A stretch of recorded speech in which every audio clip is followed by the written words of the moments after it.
It's a pleasant winter's afternoon. Jenny and her two boys are driving home after a Saturday morning rugby game. Everything says it would be on any other day. But what if, just for a moment, Jenny is distracted by something? Let's see what could so easily happen. Mommy, what's it?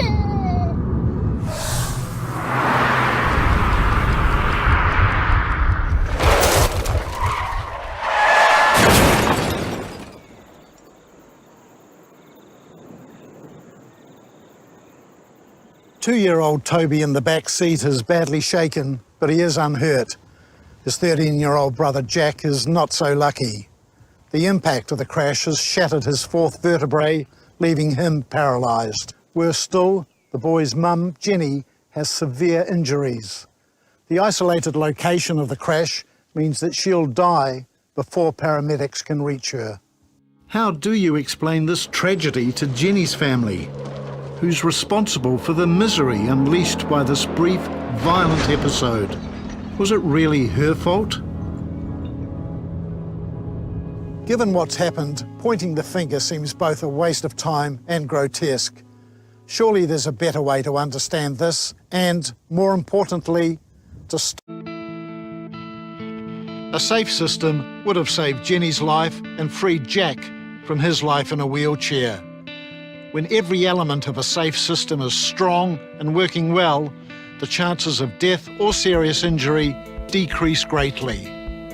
If we work backwards now, we can see how this particular tragedy might have been averted.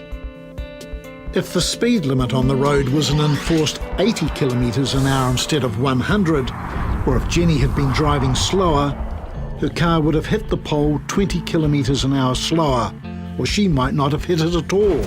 That would have given her and her boys some survival room. If there had been a rumble strip along the edge line of that road, then that would have alerted Jenny to the fact that she was drifting out of her traffic lane, at which point she could have had the opportunity to correct her path.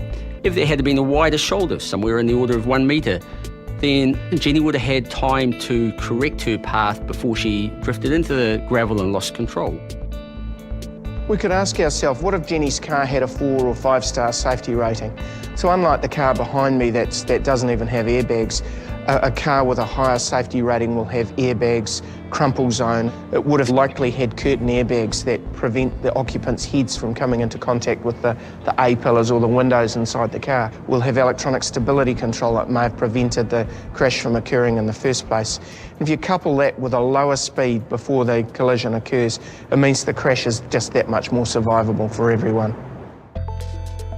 Here's what happens to a modern 5-star car in a head-on crash. Airbags deploy and the passenger cell stays intact. Compare that to a 3-star car. This is actually a little safer than Jenny's, but still the passenger compartment starts to collapse, putting the driver at risk of severe chest and leg injuries. The windscreen pops out and the dashboard is forced back into the passenger space. To see how far things have come, look what happens to a supposedly rock-solid 1959 Chevrolet.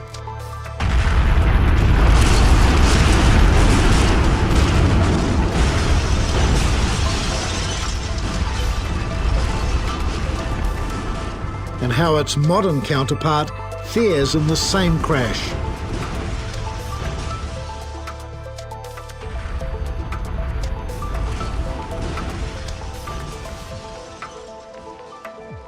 If the car had been fitted with electronic stability control, it would probably have detected the skid and automatically applied the brakes to individual wheels and brought itself back into line.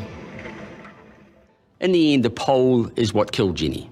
That power pole was very close to the edge of the road. It gave little room for recovery if you drift out of your traffic lane. If the pole had have been shifted well back off the road, if it had have been undergrounded, then Jenny would have simply gone through the fence and into the paddock in that situation. And Jenny probably would have survived. That's a total of 6 different risk factors eliminated from a single crash, each one reducing the risk of serious injury or death. If all that was done, Jenny would be alive, her son would be back playing footy again next week, and her toddler Toby would grow up knowing his mum.